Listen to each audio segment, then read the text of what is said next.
السلام علیکم، میرا نام ہے علینا عباس۔ آج میں آپ لوگوں کے لیے لے کر آئی ہوں علامہ اقبال کی اردو کی تصنیف۔ جی ہم دیکھتے ہیں بانگ درا، بال جبریل، ضرب الکلیم۔ جی پڑھتے ہیں ہم بانگ درا کے بارے میں۔ بانگ درا علامہ اقبال کا اپنا پہلا اردو مجموعہ کلام 1924 میں شائع ہوا۔ اس میں بہت سی نظموں اور غزلوں میں سے متعدد اشعار خارج کر دیے، بعض اشعار میں لفظی تبدیلیاں کی جن سے بعض اوقات ان کی معنویت بدل گئی۔ فریاد امت کا صرف ایک بند دل کے عنوان سے بانگ درا میں شامل کیا اور وہ بند حذف کر دیا گیا، جس میں یہ مشہور شعر شامل تھا: واضح تنگ نظر نے مجھے کافر جانا اور کافر یہ سمجھتا ہے مسلمان ہوں میں۔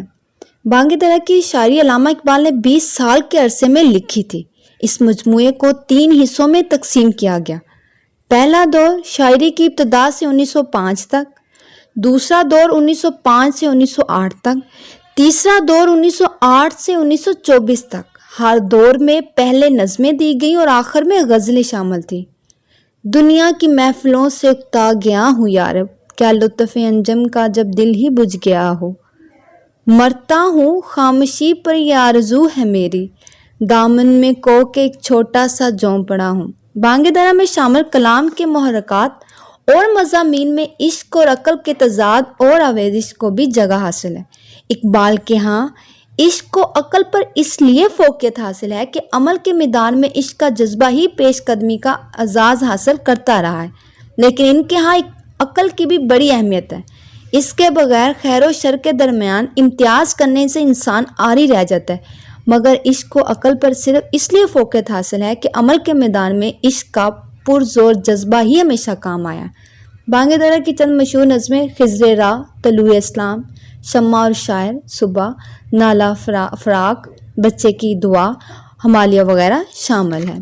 بال جبریل کو عام طور پر اقبال کے فارسی مجموعہ کلام زبور انجم کا ترجمہ قرار دیا جاتا ہے۔ بال جبریل 1935 میں شائع ہوا۔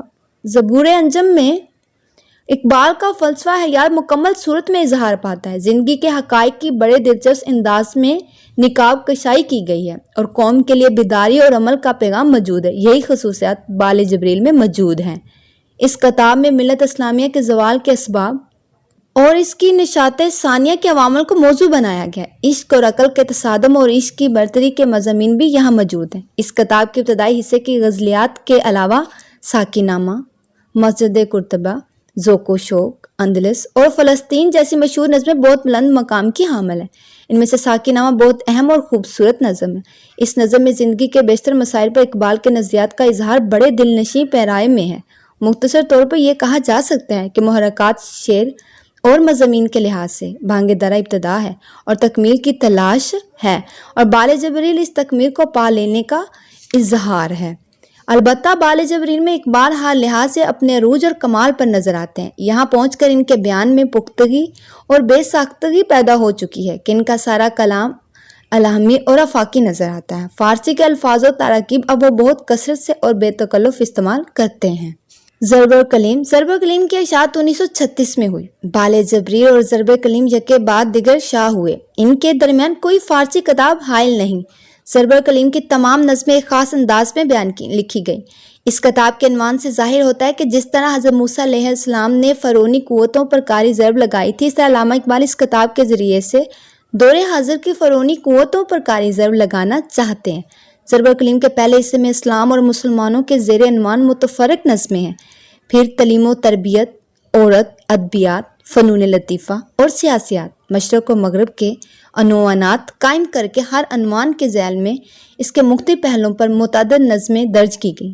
آخری حصے میں محراب گل افغان کے افکار کے زیر عنوان ایک فرضی کردار کے نام سے کچھ نظمیں تحریر کی گئی ہیں۔ ضرب الکلیم کی اکثر نظمیں بے حد مختصر ہیں۔ اکثر نظمیں 2، 3 یا 4 اشعار سے تجاوز نہیں کرتی۔ خیالات براہ راست طریقے سے اور پرزور الفاظ میں بیان کیے گئے۔ علامہ اقبال کی تمام زندگی کی شاعرانہ مہارت اور مطالعے کا نچوڑ اس کتاب میں موجود ہے۔